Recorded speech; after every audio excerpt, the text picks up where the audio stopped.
இன்றைக்கு தமிழக முதலமைச்சர்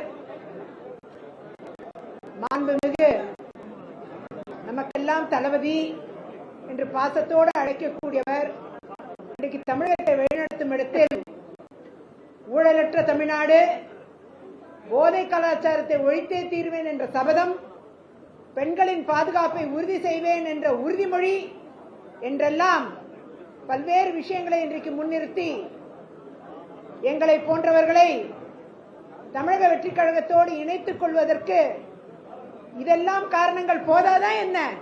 இந்த காரணங்களே போதும். சரிதானே நான் சொல்றது? சரிதானே? நீங்க எல்லாரும் ஏத்துக்கிறீங்க இல்லையா? அந்த விதத்துல இன்னைக்கு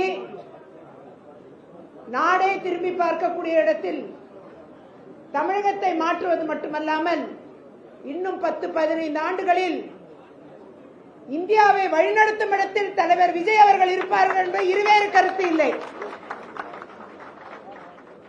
ஆகையால் இன்றைக்கு இளைஞர்களுக்கு மட்டுமல்ல, முதியவர்களுக்கு மட்டுமல்ல, பெண்களுக்கு மட்டுமல்ல, சிறுவர்களுக்கு மட்டுமல்ல, அனைவருக்கும் அரணாக இன்றைக்கு அவர் மக்களின் முதல்வராக திகழ்ந்து கொண்டிருக்கிறார். அந்த விதத்தில் தமிழக வெற்றி கழகம் சாமானிய மக்களின் கட்சி என்பதை தொடர்ந்து நிரூபித்துக் கொண்டிருக்கிறது.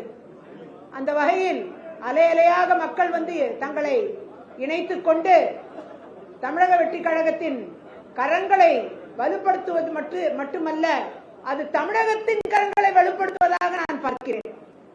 தமிழக மக்கள் ஒவ்வொருவரின் கரங்களையும் நாம் வலுப்படுத்திக் கொண்டிருக்கிறோம். மக்கள் அலை அலையாக வந்து கொண்டிருக்கிறார்கள் என்றால் அதன் சமிக்கை என்ன?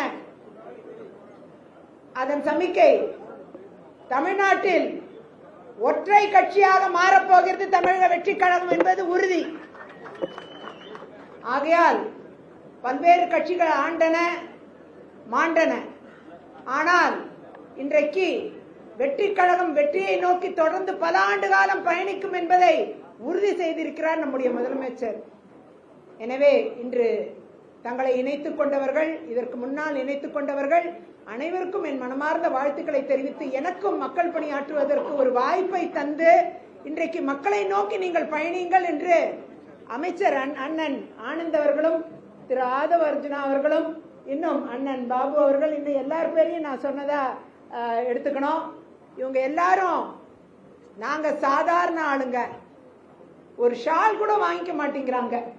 அதுதான் இங்க வித்தியாசமான ஒரு கலாச்சாரத்தை பார்க்க முடியுது. ரொம்ப மகிழ்ச்சியா இருக்கு. ஒரு அரசியல் கட்சியில வந்த மாதிரி எனக்கு ஒரு ஃபீலிங் இல்ல, ஒரு குடும்பத்தோட இணைஞ்ச ஒரு ஃபீலிங் இருக்கு. அதான் உண்மை.